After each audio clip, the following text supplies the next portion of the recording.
Hallo ihr Lieben, hier ist Jessica. Willkommen zurück zu einem neuen Video. In diesem Video möchte ich euch verschiedene Papiersorten vorstellen und welche Papiersorten für Buntstifte am besten geeignet sind. Dazu möchte ich von vornherein sagen, dass es wirklich eine Geschmackssache ist, dass jeder Dinge unterschiedlich empfindet, jeder hat seine eigenen Präferenzen und diese Review ist eben aus meiner Sicht, mit meinen Präferenzen, mit meinem Zeichenstil.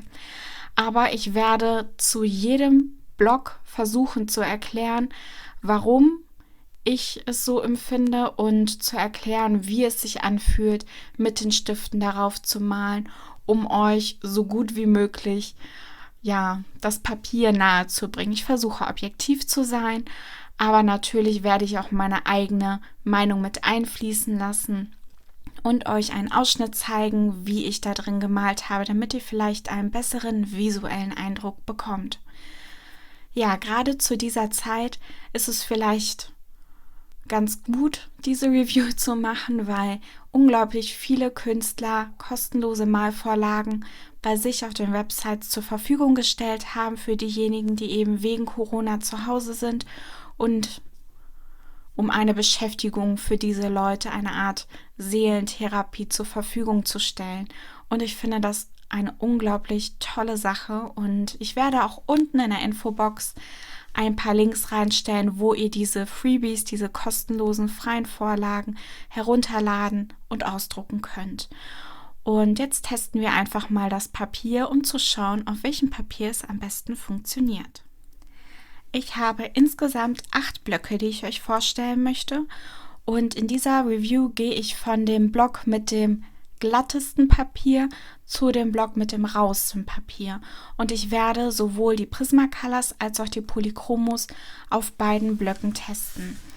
Ich habe Motive aufgestempelt und ein bisschen gemalt, um zu gucken, wie so mein erster Eindruck und mein erstes Gefühl ist, was das Papier angeht. Natürlich kann man bei so einem kleinen Motiv nicht direkt sagen, das ist super oder das ist nicht super. Oft ist es auch eine Gewöhnungssache und man muss seine Technik auf dem Papier finden. Aber ich habe versucht, überall die gleiche Technik anzuwenden. Ich habe auch versucht, überall mit der gleichen Anzahl von Schichten zu arbeiten, sodass ich einfach objektiv sehen kann, wie gut malt es, wie viele Schichten kann ich auftragen, was sind die Vor- und Nachteile und natürlich ist es für Anfänger wie mich geeignet oder eher nicht. Die Blöcke, die ich ausgesucht habe, sind in der günstigeren bis mittleren Preisklasse. Ich habe jetzt keine hochpreisigen Blöcke genommen, beziehungsweise einzelne Papierblätter gekauft, wie das Künstler oft machen, weil ich eben kein wirklicher Künstler bin und es immer noch ein Hobby ist. Ich hoffe, dass ihr da vielleicht etwas mitnehmen könnt, dass ihr etwas finden könnt, was zu euch passt und dass euch die Review einfach weiterbringt. Am Ende dieser Review werde ich alles nochmal zusammenfassen und euch sagen, was so, meine beste Empfehlung ist, was ich weniger empfehlen würde und auch erklären, warum. Und bleibt bis zum Ende dabei. Vielleicht gibt es noch was Besonderes am Ende. Dann viel Spaß bei der Review und bis zum Schluss. Der erste Block, den ich euch vorstellen möchte, ist der von Canson Illustration, die Sorte Bristol, und es ist ein sehr, sehr glatter Block. Glattes Papier heißt, dass nicht viel Struktur auf dem Papier vorhanden ist und somit kann es auch ein Vorteil und ein Nachteil beim Zeichnen sein. Beim Malen mit Buntstift ist es empfohlen, etwas Struktur im Papier zu haben, egal ob man mit Wachs- oder mit ölbasierten Buntstiften malt.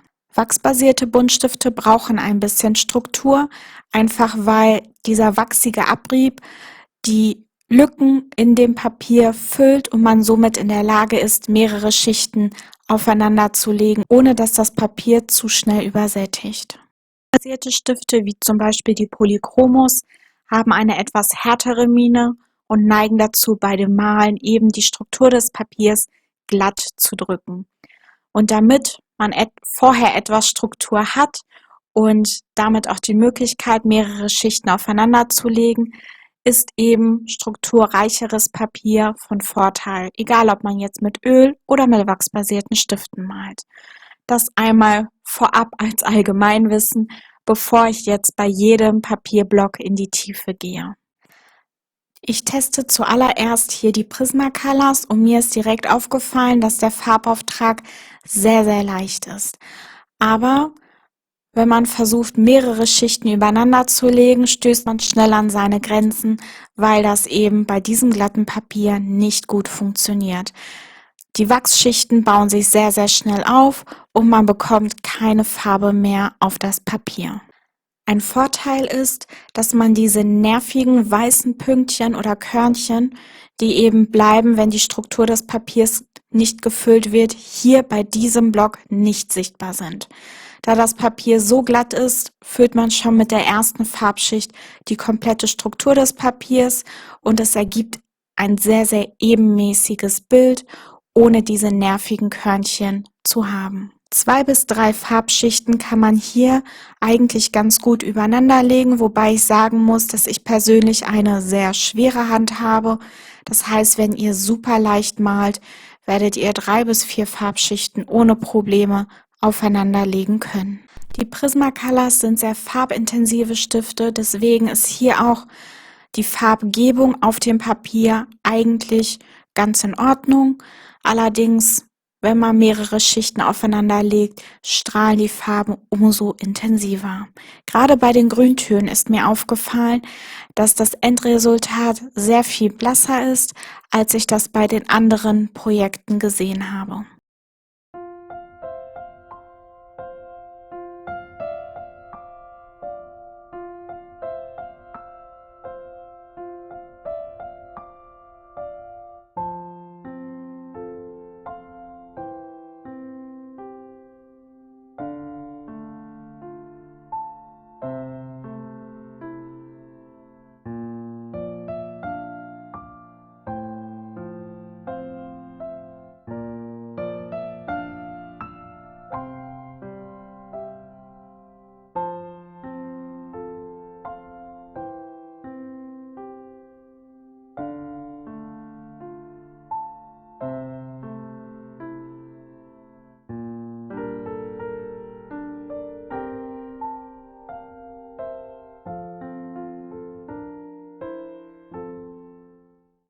Bei dem Malen mit dem Polychromos habe ich direkt gemerkt, dass nicht so viel von dem Farbpigment auf dem Papier hängen bleibt. Und automatisch hat man dann angefangen, stärker zu drücken, obwohl das ja eigentlich nicht Sinn der Sache ist. Das Geheimnis bei dem Malen mit Polychromos ist, dass man mehrere Farbschichten übereinander legt. Erst dann werden die Farben viel intensiver, strahlender und man bekommt mehr Lebendigkeit und es sieht nicht so flach und farblos aus. Was mir ebenso aufgefallen ist, dass das Papier nicht sehr vergebend ist. Normalerweise sollte man bei dem Malen mit Buntstiften vorsichtig in kleinen kreisenden Bewegungen malen, einfach um das Schraffieren und die Buntstiftlinien zu vermeiden. Ich habe hier bei dem Projekt eher halbherzig und etwas unordentlicher gemalt, weil ich das bei dem härteren Papier eigentlich sehr gut ausblenden konnte. Bei diesem glatteren Papier war es mir nicht mehr möglich, meine unordentliche Maltechnik auszublenden. Jede unordentliche Linie, jede Schraffur, jeder härtere Strich konnte man in dem Bild direkt sehen und ich konnte das nicht mehr richtig korrigieren, ohne eben mehr zu drücken und die Struktur des Papiers noch mehr zu glätten und zu zerstören.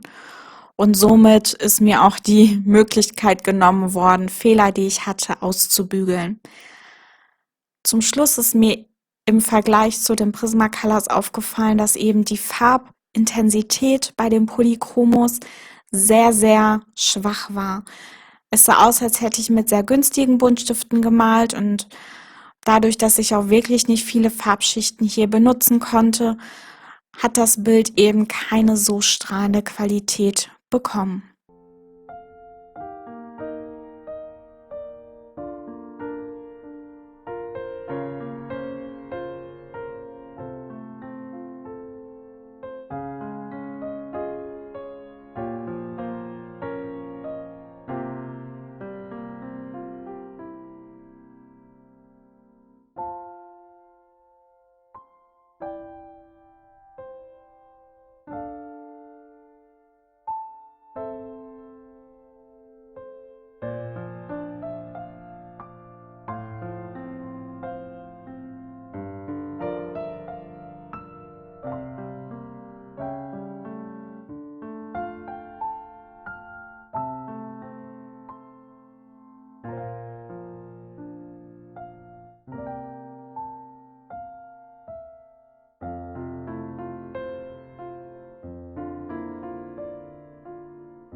Das Papier von Fabriano Artistico, 100% Baumwolle, heiß gepresst, ist eigentlich ein Aquarellpapier. Mit 300 Gramm ist es auch relativ dick. Trotz allem hat es eine sehr gute Struktur. Nicht zu rau, nicht zu glatt. Ich konnte mit den Prismacolors bei mittlerem Druck locker 4 Farbschichten auf das Papier auftragen und war erstaunt, wie gut der Farbabrieb ist, auch wenn ich nur ganz, ganz wenig Druck benutze. Dadurch, dass es eben ein etwas raueres Papier ist, sieht man diese weißen kleinen Pünktchen durch. Allerdings, je mehr Farbschichten man aufträgt, desto schneller verschwinden diese Pünktchen auch. Da das Papier eben nicht so rau ist, ist es ohne Probleme und ohne Farbverdünner eigentlich sehr gut möglich, diese Pünktchen loszuwerden. Das Blenden hat problemlos funktioniert und auch die Farbbrillanz oder die Farbintensität war sehr, sehr schön auf dem Papier. Egal wie unordentlich ich gearbeitet habe, meine Fehler konnte ich schnell ausblenden und die Farben ganz leicht mischen.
Auch die Polychromos haben mich auf diesem Papier nicht enttäuscht.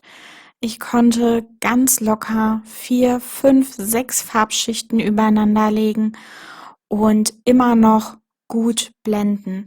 Ich bin mit sehr, sehr leichter Hand rangegangen und dadurch, dass die Struktur im Papier etwas rauer ist, war der Farbabrieb auch höher, was dazu geführt hat, dass ich eben ohne Anstrengung sehr, sehr gut Pigment auf das Papier bringen konnte.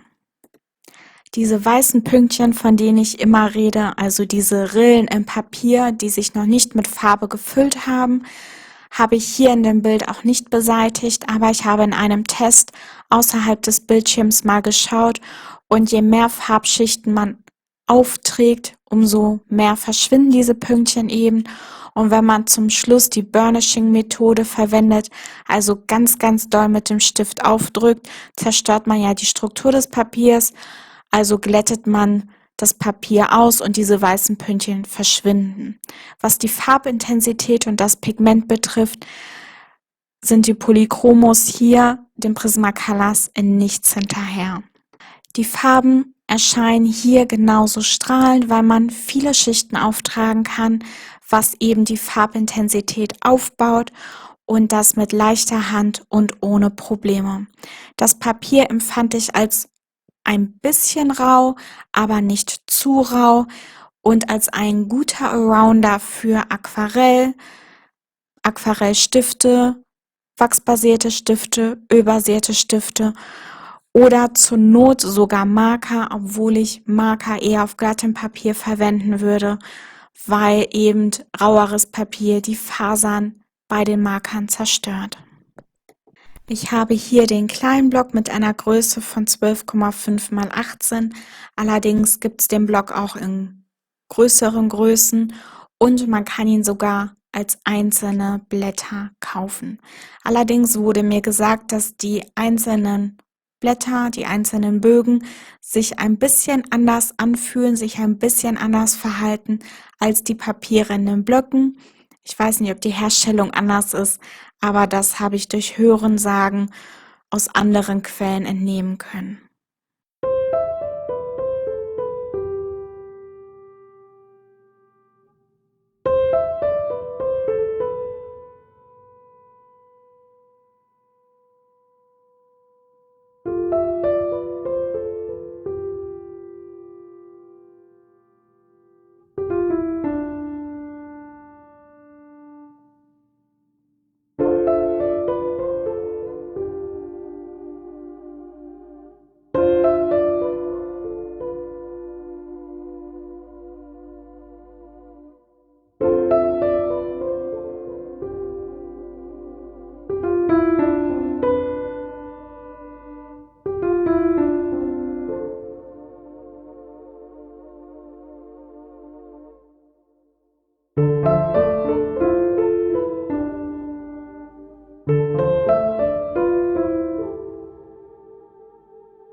Das Papier von Stonehenge hat sich beim Malen ein bisschen rauer angefühlt als das vorherige Papier von Fabriano Artistico. Es ist zwar rauer, aber nicht zu rau. Trotz allem hatte ich das Gefühl, dass das Papier sehr, sehr schnell gesättigt ist. Gerade mit den Prismacolors hatte ich ab der dritten Schicht, die ich mit mittlerem Druck aufgetragen hatte, eher das Gefühl, dass die Farben ineinander schmieren, als dass sich die Farben ineinander blenden. Auch konnte ich diese weißen Pünktchen nicht gut verschwinden lassen, auch wenn ich ein bisschen mehr Farbe drauf gegeben habe, mehr geblendet habe, ein bisschen mehr gedrückt habe. Ich hatte eher das Gefühl, dass ich das Bild dadurch nur noch schlimmer mache. Und vielleicht klappt es mit Farbverdünner besser, aber pur mit Stift konnte ich diese weißen Lücken nicht schließen. Die Farbbrillanz war vollkommen in Ordnung, die Pigmente satt und reich und die Farben kräftig und strahlend. Da konnte man wirklich nichts aussetzen. Allerdings durch die etwas rauere Oberfläche haben sich die Stifte ein bisschen schneller abgenutzt, was aber vollkommen normal ist.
Die Polychromos haben sich ein bisschen besser für mich auf diesem Papier angefühlt. Ich konnte sehr gut mehrere Schichten auflegen, ich konnte sehr gut blenden. Ich hatte da eher weniger Probleme und auch die Farbabgabe war sehr, sehr gut. Das Pigment war strahlend und schön. Ich konnte locker 4, 5 Schichten mit mittlerem Druck auf dem Papier auftragen und mir hat auch die Struktur gut gefallen. Allerdings hat hier auch wieder die Mine viel Farbabrieb gehabt. Das heißt, auch wenn ich sehr, sehr leicht aufgetragen habe, hatte ich trotzdem viel Pigment auf dem Papier, was eben bei rauerem Papier sehr schnell vorkommt. Trotz allem hatte ich hier das Gefühl, dass ich schön Farben auftragen konnte, dass die Farben direkt auch strahlend war, dass es gar nicht so viele Farbschichten gebraucht hat, um die Farbintensität zu bekommen, die ich haben möchte. Ich mag sehr intensive Farben, ich mag, dass meine Bilder strahlen.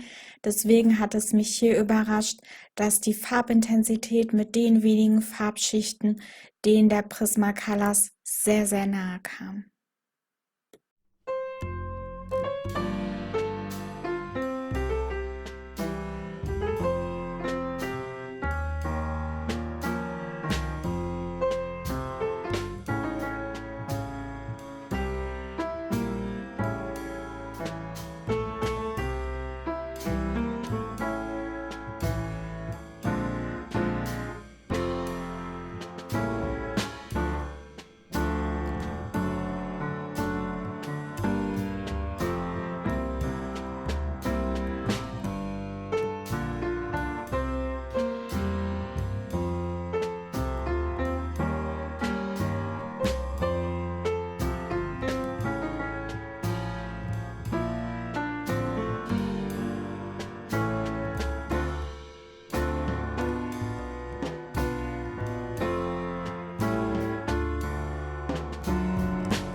Bristol Vellum ist das am meist empfohlenste Papier, das ich finden konnte.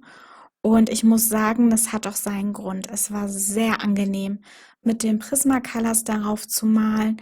Auch mit kaum Druck habe ich sehr viel Pigment aufs Papier bekommen, was wahrscheinlich für Leute, die eher sehr, sehr hell und leicht malen, ein Problem darstellen könnte. Allerdings für mich, ich mag satte, kräftige Farben. Ich male immer mit mehr Druck. Für mich war es sehr, sehr angenehm, weil ich eben mit entspannter Hand schon viel Pigment aufs Papier bringen konnte. Von der Rauigkeit war das Papier für mich gleich auf mit dem Stonehenge-Papier. Allerdings musste ich sagen, dass ich das Blenden hier sehr, sehr viel angenehmer fand. Die Farben flossen sehr, sehr leicht ineinander. Es war sehr, sehr schön, die Farben miteinander zu verblenden.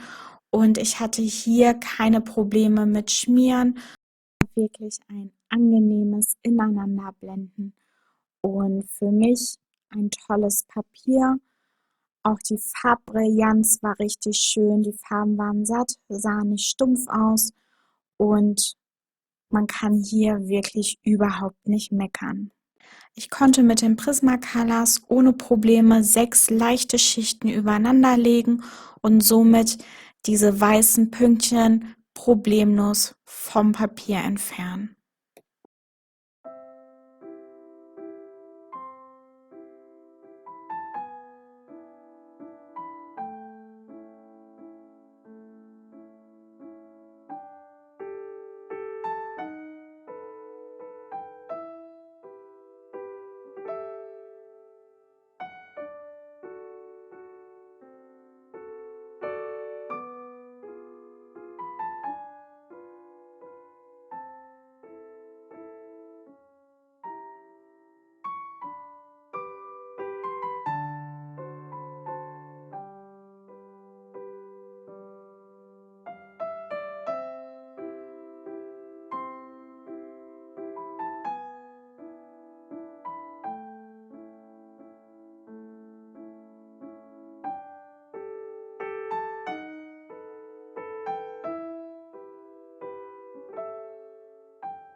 Auch mit dem Polychromos hatte ich überhaupt kein Problem, auf diesem Papier zu malen. Das Pigment war sehr, sehr satt, auch mit sehr leichtem Druck hat sich viel Farbe aufs Papier gelegt und das Blenden war ohne Probleme. Ich konnte auch hier locker 6 Schichten aufs Papier legen, ohne Probleme und habe immer noch eine sehr, sehr gute Farbabgabe gehabt. Also mit leichter Hand kann man hier sehr gut arbeiten, muss allerdings darauf achten, dass sich hier wegen der rauen Oberfläche auch wieder relativ viel Pigment aufs Papier gelegt hat. Das Farbpigment war direkt strahlend und hing auch hier im Nichts den Prismacolors hinterher. Sehr, sehr schöne Farbbrillanz, ohne dass man wirklich viele Schichten gebraucht hat. Obwohl das Papier rau ist, hatte ich nicht das Gefühl, dass sich der Stift schnell verbraucht hat, einfach weil man wirklich mit leichter Hand arbeiten konnte und das Pigment ja quasi wie von selbst schon auf dem Papier gelandet ist, ohne dass man viel gedrückt hat. Deswegen konnte man mit leichter Hand gleich viel Pigment auftragen und hat somit den Stift meiner Meinung nach nicht schneller verbraucht als sonst. Auch wenn ich wirklich unordentlich gemalt habe, konnte ich hier meine Fehler relativ gut ausblenden. Also konnte ich wirklich in den Anfangsstadien sehr, sehr unordentlich malen und musste nicht direkt mit kleinen kreisenden Bewegungen malen, weil ich hinterher meine Fehler immer noch sehr gut ausblenden konnte.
Das Arteza-Papier ist das günstigste Papier, das ich hier in meiner Review habe, aber trotz allem bin ich positiv überrascht, wie gut es sich auf dem Papier malen lässt.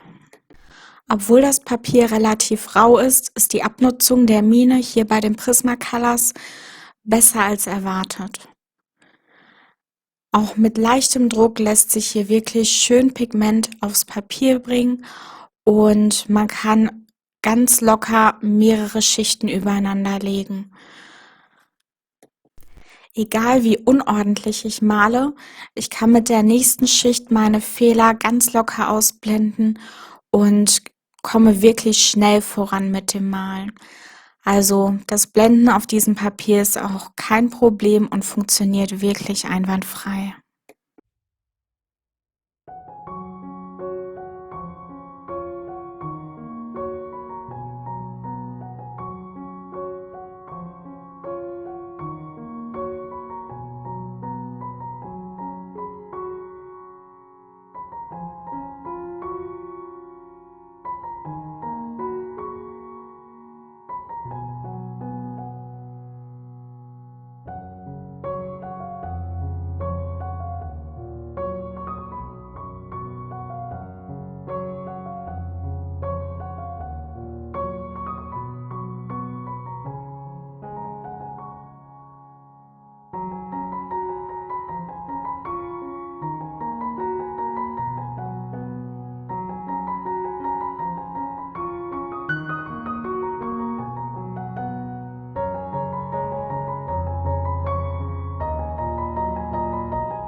Auch bei den Polychromos lässt sich eigentlich nichts weiter hinzufügen.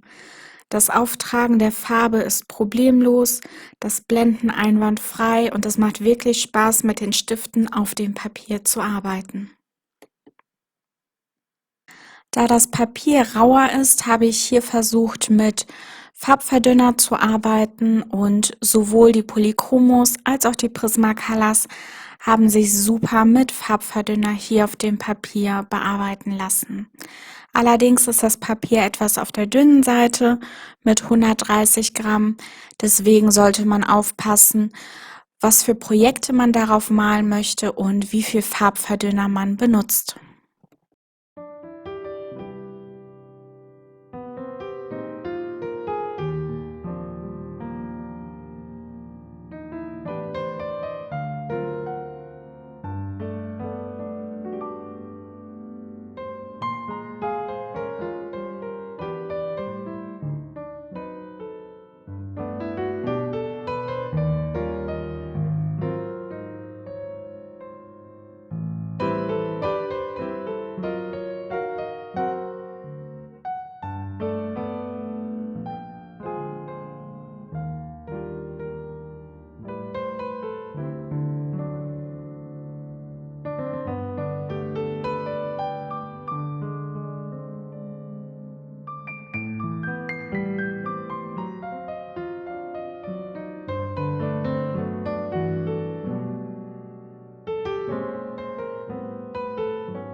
Ich muss sagen, dass das Papier war, wo es mir am schwersten gefallen ist, überhaupt die Blume zu Ende zu malen. Ich weiß nicht, ob ihr das seht, aber irgendwie ist die Papierstruktur rau, aber streifig rau. Also irgendwie hat man das Gefühl, als ob man auf einem Gitterrost malt und es ist sehr, sehr unangenehm, es ist anstrengend, es sieht auch wirklich nicht schön aus. Mit viel Druck kann man natürlich die Papierstruktur glätten und somit eben diese Linien quasi ausmalen oder loswerden, aber das ist meiner Meinung nach nicht Sinn der Sache. Also für mich war es anstrengend, auf diesem Papier zu malen, einfach weil man immer über diese Rillen fahren musste und auch das Gesamtbild, wenn man malt, durch dieses Streifige hat das für mich nicht einheitlich ausgesehen und das würde mich in meinem Malprojekt auch stören, würde mein endgültiges Werk eher eine streifige Erscheinung haben. Also das Blenden an sich war eher schwierig durch diese streifige Struktur. Die Farbbrillanz und die Pigmentabgabe war in Ordnung. Es sah schön aus von den Farben her, nicht stumpf. Dennoch ist es für mich anstrengend gewesen, dieses Projekt oder diese kleine Blume überhaupt fertig zu malen, einfach weil es sich nicht angenehm angefühlt hat.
Gleiche gilt hier auch für die Polychromos.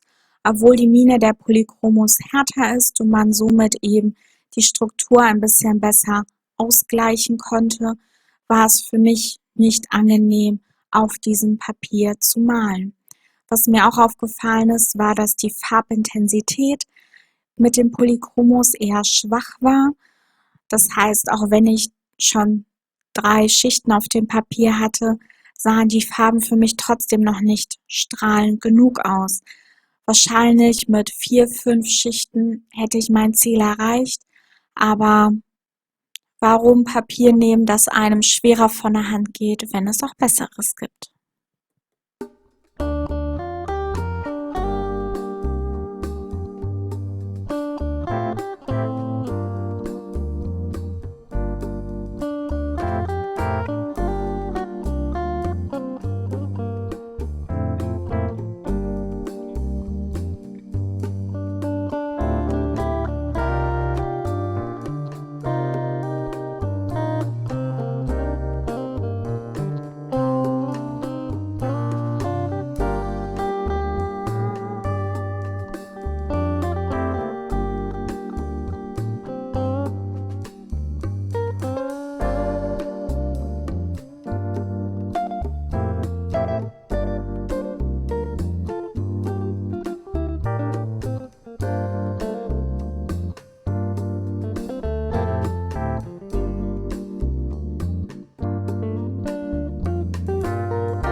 Diesen Aquarellblock habe ich schon seit Ewigkeiten und benutze ihn sehr gerne für alle möglichen Aquarellprojekte, einfach weil ich finde, dass es für diesen Preis ein wirklich gutes Aquarellpapier ist.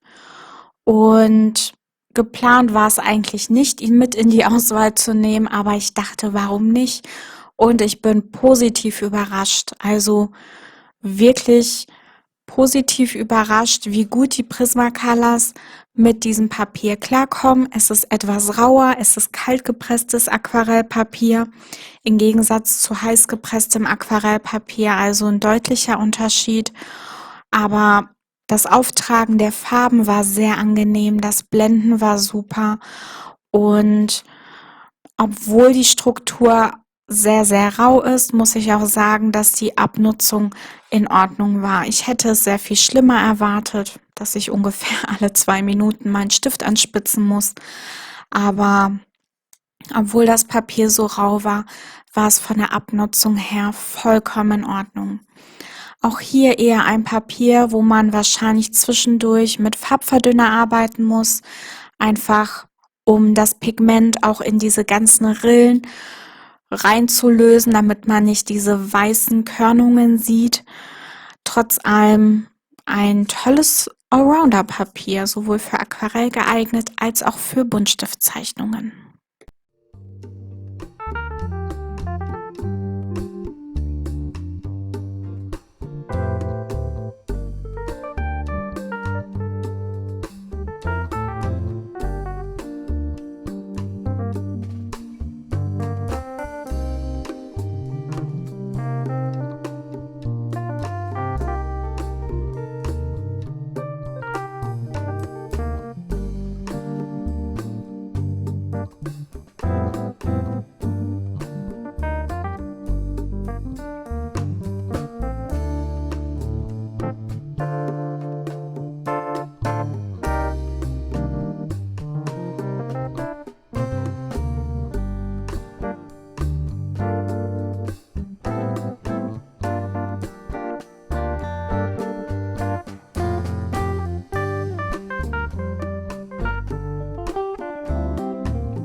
wo ich bei den Prismacolors begeistert war, war ich bei dem Polychromos eher mäßig beeindruckt.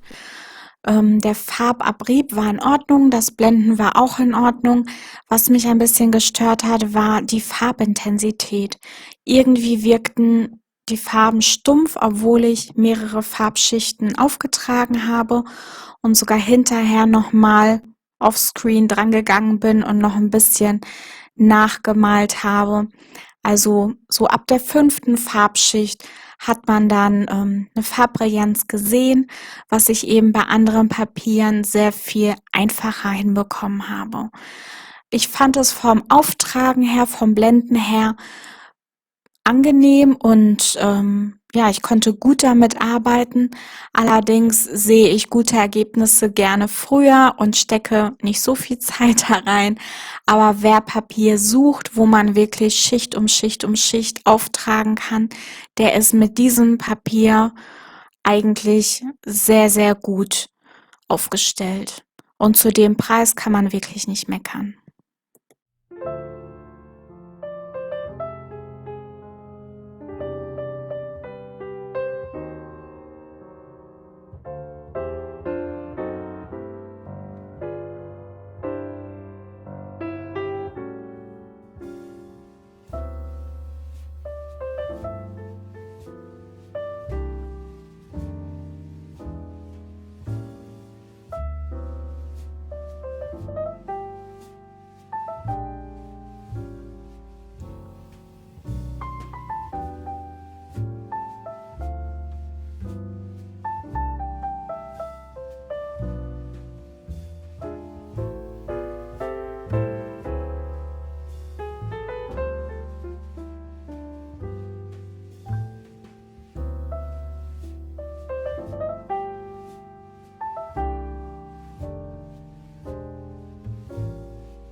Dieses Papier von Fabriano, Drawing ist, glaube ich, die Serie, ist das raueste Papier, das ich habe. Und ich muss sagen, vielleicht gibt es rauere, aber ich finde es schon sehr, sehr rau.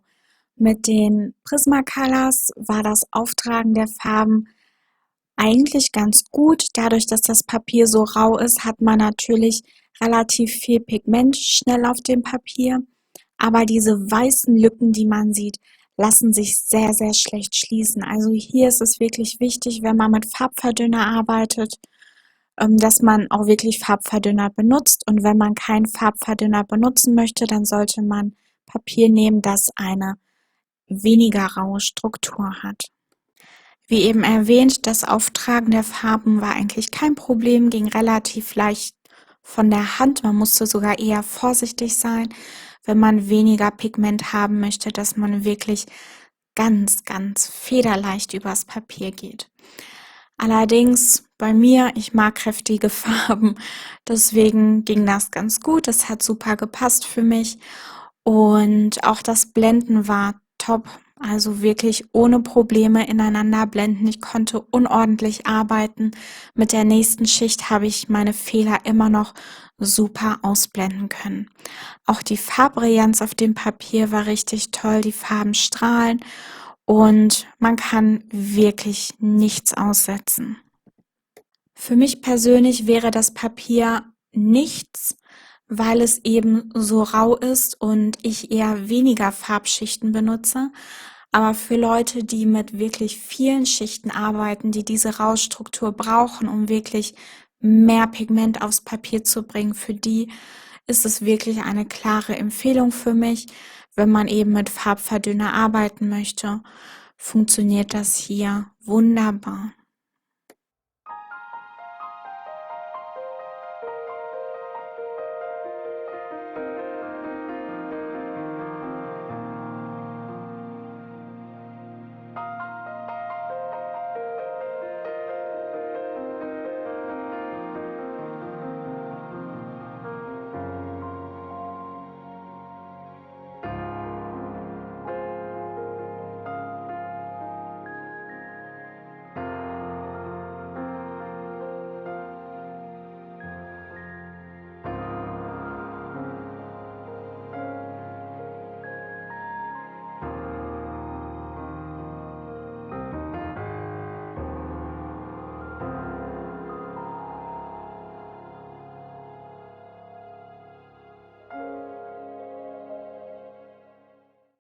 Mit dem Polychromos hatte ich genauso wie mit den Prismacolors eigentlich gar kein Problem, die Farben aufzutragen, die Farben ineinander zu blenden und ja, es hat wunderbar funktioniert, aber auch hier meine klare Empfehlung, dass man wirklich mit Farbverdünnern arbeitet. Und was mir hier positiv aufgefallen ist, war, dass ich direkt strahlende Farben hatte, dass ich gar nicht so viele Schichten brauchte, um die Polychromos zum Strahlen zu bringen. Wie ich jetzt wahrscheinlich schon 10-mal erwähnt habe, muss man bei den Polychromos wirklich mit mehreren Schichten arbeiten, damit die Farben eine Farbtiefe haben, strahlen und wirklich lebendig aussehen und nicht so stumpf. Und hier haben schon wirklich wenige Farbschichten genügt, um die Farben strahlen zu lassen. Das Auftragen war auch relativ einfach, allerdings fand ich die Prismacolors auf dem Papier angenehmer als die Polychromos. Mit den Polychromos ist es mir eher schwer gefallen, wirklich meine Farben dort aufzutragen, wo ich sie haben wollte, weil die Stifte sehr, sehr schnell stumpf geworden sind und ich deswegen eher öfter nachspitzen musste. Aber das ist natürlich bei so rauem Papier auch eigentlich nicht anders möglich.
So, wir sind nun endlich beim Ende dieser Review angelangt und Dankeschön an alle, die bis zum Schluss durchgehalten haben. Ich freue mich immer, wenn ich sehe, dass die Videos nicht vorzeitig abgebrochen wurden. Ich möchte zuallererst sagen, dass ich mit Absicht nicht die Preise genannt habe, weil es wirklich variiert, welche Blockgröße man kauft und wo man es kauft und natürlich auch von der momentanen wirtschaftlichen Lage. Ob ihr das jetzt guckt oder in einem Jahr, die Preise variieren immer. Deswegen gibt es unten in der Infobox Amazon-Links, wo ihr die Preise nachgucken könnt. Und jetzt erzähle ich euch kurz, welche Blöcke für mich am besten waren, warum, wieso, weshalb und in welcher Reihenfolge.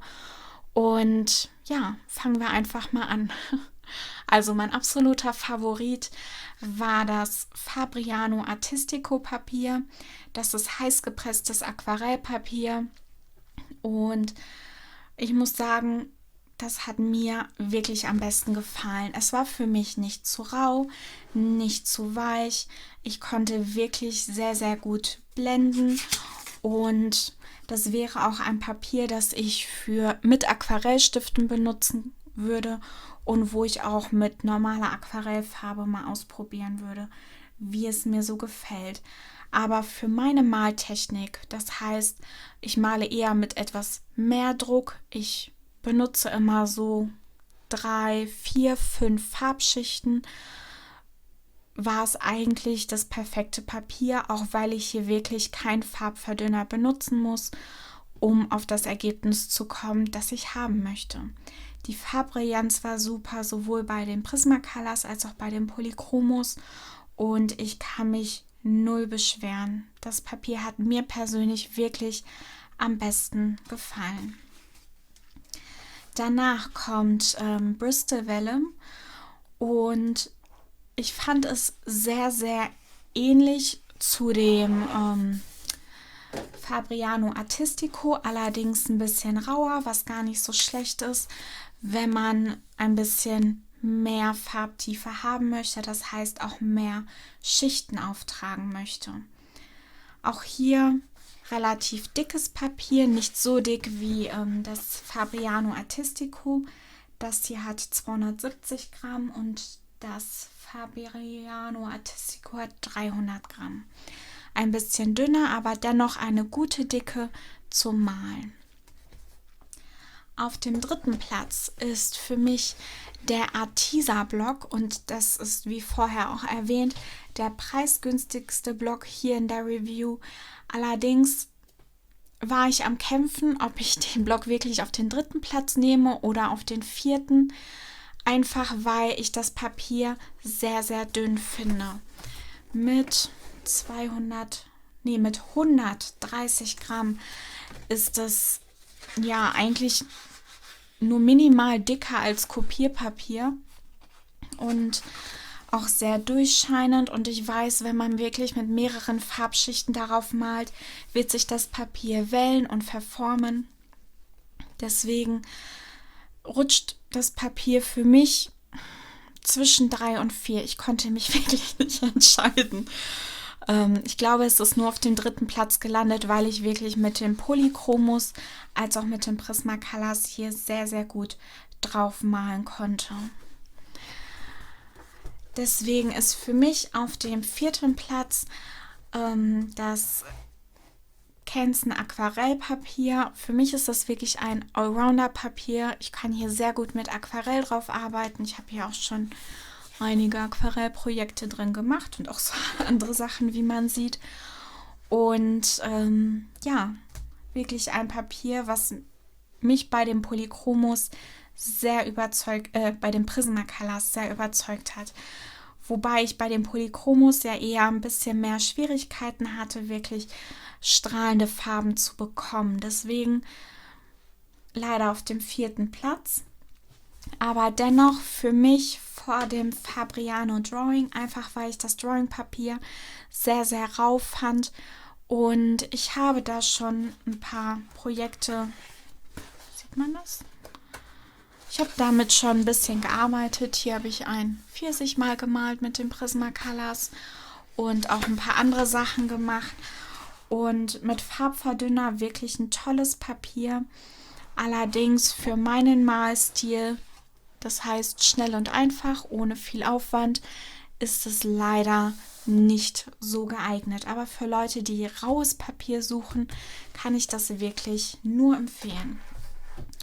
Auf dem sechsten Platz ist das Stonehenge-Papier. Von der Rauigkeit fand ich das ganz angenehm, aber das Blenden hat mir hier überhaupt nicht gefallen. Und auch bei den Polychromos fand ich die Farbsättigkeit nicht so schön. Ja, obwohl ich mir Besseres erhofft hatte, gerade weil ich die Reviews dazu gelesen habe. Dann auf dem vorletzten Platz das Mix Media Papier von Canson, was ich eigentlich sehr, sehr häufig gesehen habe und was auch sehr heiß und innig gelobt wurde. Ich weiß nicht, ob ich den falschen Blog erwischt habe.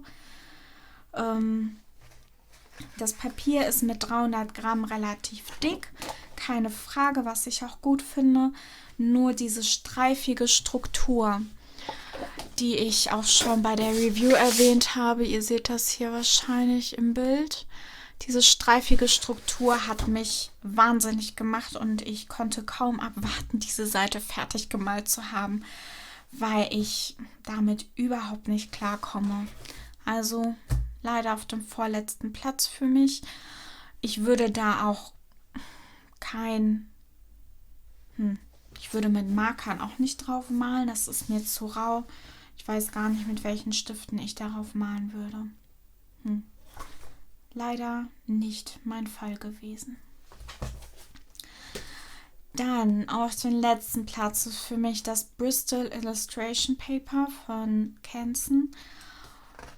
Und zwar, weil es für meinen Geschmack viel, viel zu glatt war. Auch die Farbintensität hat mir hier überhaupt nicht gefallen. Ich konnte gar nicht mit meinem Dunkelgrün so dunkel werden, wie ich wollte. Auch wenn ich es als erste Farbe aufgetragen hätte, sah es trotzdem sehr ausgeglichen aus. Das Blenden hat mir nicht so gut gefallen. Und bei den Polychromos muss ich gar nicht anfangen. Da hat mir die Farbe an sich auch überhaupt nicht gefallen. Wie man sieht, habe ich da sogar die kleinere Blume ausgemalt, einfach um schneller fertig zu werden. Also leider ein Papier, das mir persönlich nicht gefallen hat, weil es für mich einfach viel zu glatt war und ich gar keinen Grip hatte, um Farbpigmente aufs Papier zu bringen. Für Marker ein tolles Papier, für Zeichnungen wahrscheinlich auch ein tolles Papier, für Buntstift kein tolles Papier. Ja, somit hoffe ich, dass ich euch bei eurer Entscheidung ein bisschen helfen konnte und dass ich euch ein paar Tipps geben konnte, dass ihr sehen konntet, wie die einzelnen Papiere so mit Buntstift in Kontakt funktionieren. Und zu allerletzt möchte ich ein kleines Geschenk machen, und zwar würde ich gerne 2 Papierpakete verschicken, also je eine Seite von jedem Blog. Und alles, was ihr dazu machen müsst, ist mir einen Kommentar zu hinterlassen. Unten in den Kommentaren hier bei YouTube oder bei Facebook oder bei Instagram, egal wo ihr euch angemeldet habt, könnt ihr mir gerne einen Kommentar hinterlassen und schreibt einfach rein, was ihr mit dem Papier machen möchtet, warum ihr euch diese Review überhaupt angeschaut habt. Und ja, ich suche dann einen von denjenigen aus oder ich verlose. Ich bin mir noch nicht ganz sicher, wie ich es mache, aber auf jeden Fall kriegen 2 Leute Papierpakete von mir zugeschickt.